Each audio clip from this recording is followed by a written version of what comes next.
Item 8. Efeito skin. Efeito skin é o seguinte: se você tem uma seção transversal de um fio e a corrente que passa nessa seção é contínua, a distribuição da densidade de corrente por unidade de área é homogênea. À medida que a frequência dessa corrente vai aumentando, a tendência é a densidade ficar maior na periferia do que no centro. A corrente tende a caminhar mais pela periferia. Então, esse é o efeito Euskine. Ele pode ser observado se a gente usar essa forma. A espessura, ou seja, a distância entre a periferia em direção ao centro,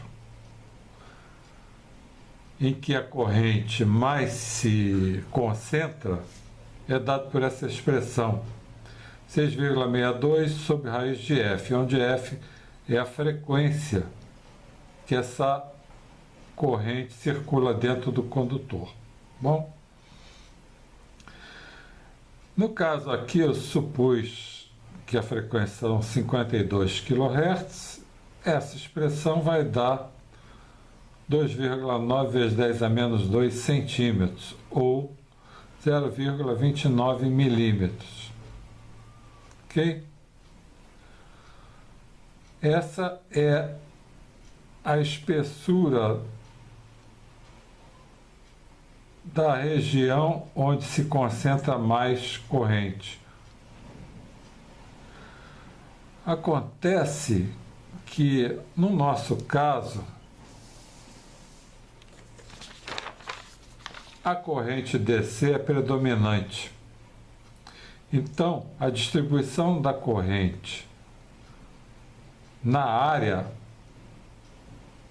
da seção central do fio é homogênea. E a parte da corrente onde isso não ocorre é a corrente AC, que é muito menor, cerca de 15 vezes menor do que a corrente DC. Então, essa pequena corrente é que vai se concentrar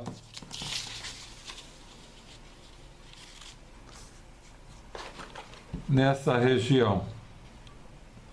Nesse caso em particular, isso aqui não é importante, porque a corrente é muito pequena, a corrente AC, certo? Caso a corrente AC fosse a predominante, ou seja, a corrente no indutor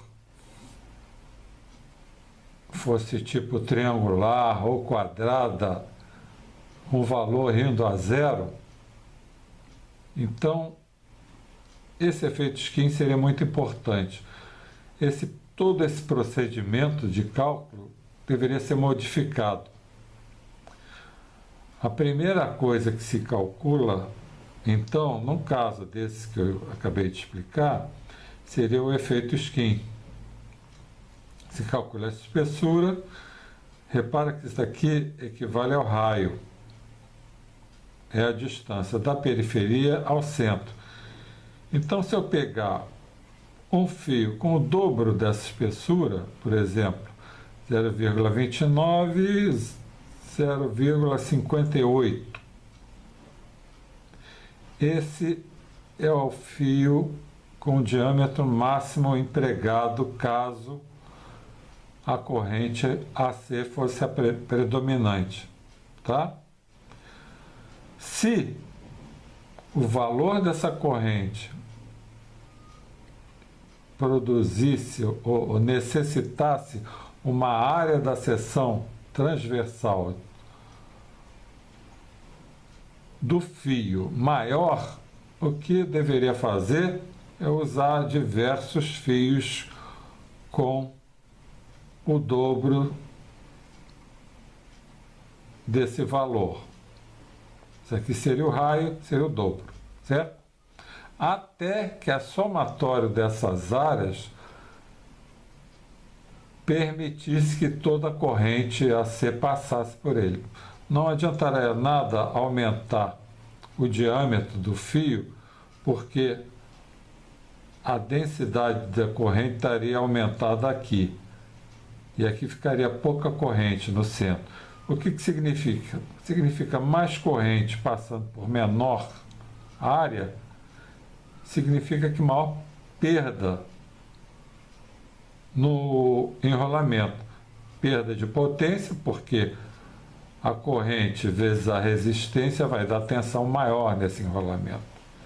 E também perda de cobre, porque essa região central não estaria sendo usada. Ok?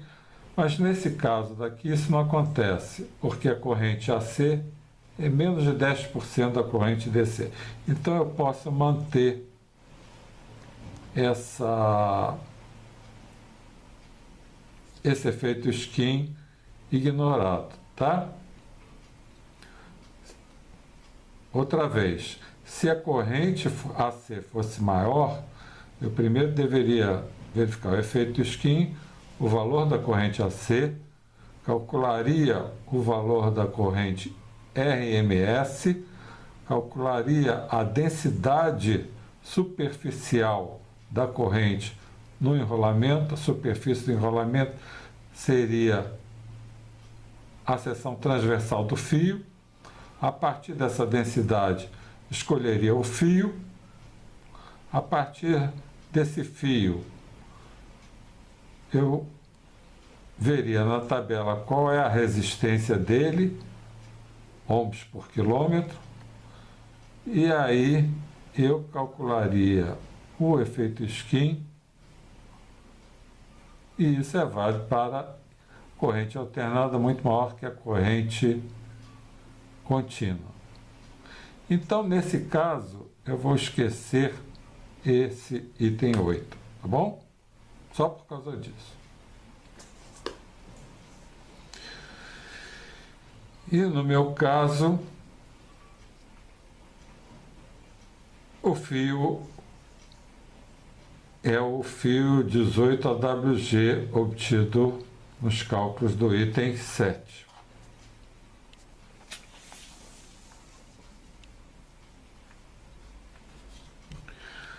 Vamos passar para o item 9. O item 9 é o window area, a área da janela do núcleo. Window area efetiva, a área efetiva da janela. É igual à área da janela vezes um fator S3. Esse fator S3 vai depender da geometria do núcleo, certo? E como a gente já tinha visto, o S2 também vai depender da geometria do núcleo e eu optei pelo valor 0,3, que é função da dificuldade de você enrolar os núcleos homogeneamente, enrolar os fios homogeneamente na janela do núcleo. Então, o número de enrolamentos possíveis nessa janela efetiva é a área da janela efetiva multiplicado pelo fator S2, que também é um fator geométrico, dividido pela área do enrolamento.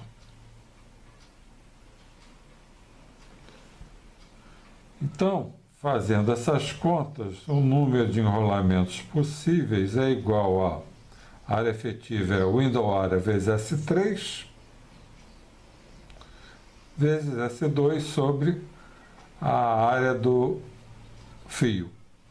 Substituindo valores, 1,2 é o produto de window area vezes S3, vezes 0,3, dividido pela área do fio. Essa área do fio é a área do fio considerando-se o isolamento desse fio. Então tem também aqui está considerada a camada de verniz isolante, tá? Fazendo essas contas, eu chego que o número de possíveis de espiras são 39. E tem 11. LG, distância L, distância G, gap. É a distância do gap, ou seja, a distância do lugar onde o fluxo magnético não pertence ao núcleo, ao material do núcleo. É uma espessura que se bota, no caso aqui, entre os dois núcleos, um de frente para o outro. Ele é dado pela expressão 0,4 vezes π vezes número de espiras ao quadrado vezes a área do núcleo, área core, vezes 10 a menos 8, dividido pela indutância, menos a comprimento do enrolamento dividido por μm. Substituindo aqui os valores, número de espiras ao quadrado, está aqui, área core 1,05, L é o que a gente deseja, 150 vezes 10 a menos 6 R's, menos o comprimento médio de uma espira, 6,7 centímetros, e μm é 1900, que é o do material, certo? Repara que esse valor daqui dá 0,13 aproximadamente, e esse dá 0,0035. Esse cara aqui é muito menor do que esse. Então, calculando isso tudo, a espessura do gap é de 0,13 centímetros. Ok? Bom,